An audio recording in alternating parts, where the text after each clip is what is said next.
Hello, Pence here again. I'm making a neck knife from Cutlery. Now this Cutlery is 80 to 90 years old. It's really old fashioned, and the steel that they're using is pretty cool. They call it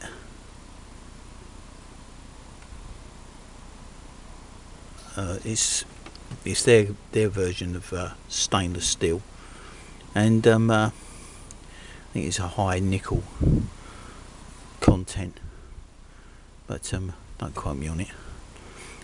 The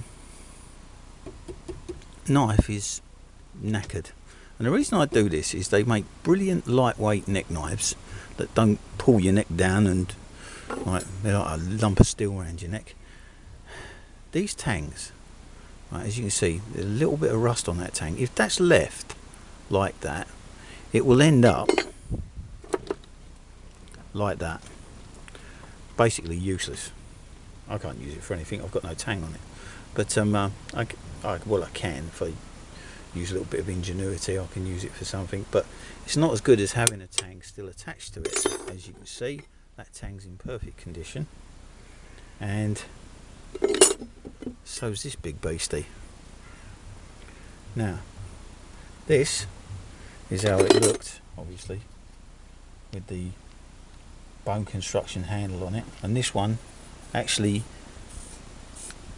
isn't. It's but this one was, and it was holding the moisture, and I've had to tackle it with some WD-40 and a wire brush, and it was quietly rotting away there, so I've saved its life. And this one, it's got a little bit of rust on that. That's got to be hit with a wire brush again and a bit of WD-40, but as you can see, also quietly rotting away, and that's good steel, and it'd be a waste for that tang to rot off.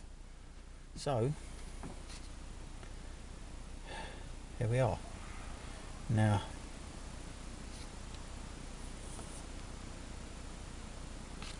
I'm going to remove this, obviously, and clean this tang up. Then I'm going to start on actually making a neck knife, and I'll be back. And I have to mention one thing. Might sound a bit muffled. I'm wearing a breathing mask because this stuff, I don't know what's in it. If it was bone, I wouldn't like old bone dust up my nose. And this is some kind of plastic, and it smells horrible, but I've got a safety mask on, so I don't expect any problems. But don't try this without some kind of breathing protection, or you will, I think, end up in a sorry state. Headaches, dizziness, the lot. So I just thought I'd mention that, and I'll carry on. Now I know this is stainless, and they say it's stainless, but whatever is in that very primitive plastic that they had on here, it's eating the tangs, and you can see that's in a sorry state, and that is not residual plastic, that is actual corrosion on the top. It's even corroding this. I can't understand that, because it does say stainless, but whatever this tang has been through, or whatever process it's been through, it's not doing them. And as I say, it does,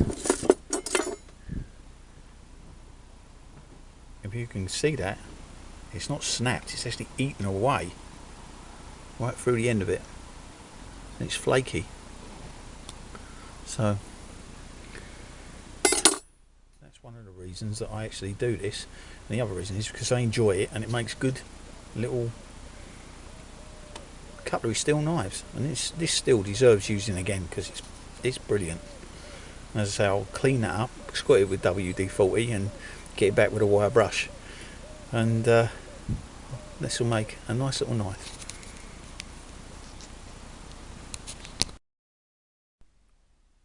Now there's all the blades removed from the handles, and this is going to make 4 knives, neck knives, and even the broken one, I'm looking for a way around that.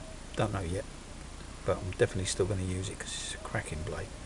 And as I say, this cutlery steel, it holds an edge like, well, can't say, because it is really good steel. And hopefully I will make some really cracking neck knives. I'm going to go right through the process from this with the neck knives and the sheaves, and hopefully I won't have to get a new camera this time. So I'll see you anon.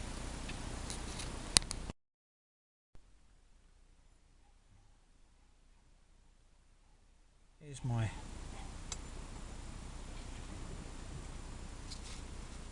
finished shape blade. This is good steel, rings like a bell, and you can see that the back strap is quite substantial. It's not a flimsy piece, and I've made it so that its overall length is 4 inches, and the blade on it is cutting blade is 3.5, so it's a nice size for a fieldcraft knife. If you want to do some whittling or some cutting, and it's, as I say, it's nice steel, and it will hold an edge really well. And if I hadn't rescued it, it would have ended up in a bin, I think. So as you see, I shall carry on tomorrow and see how far I get.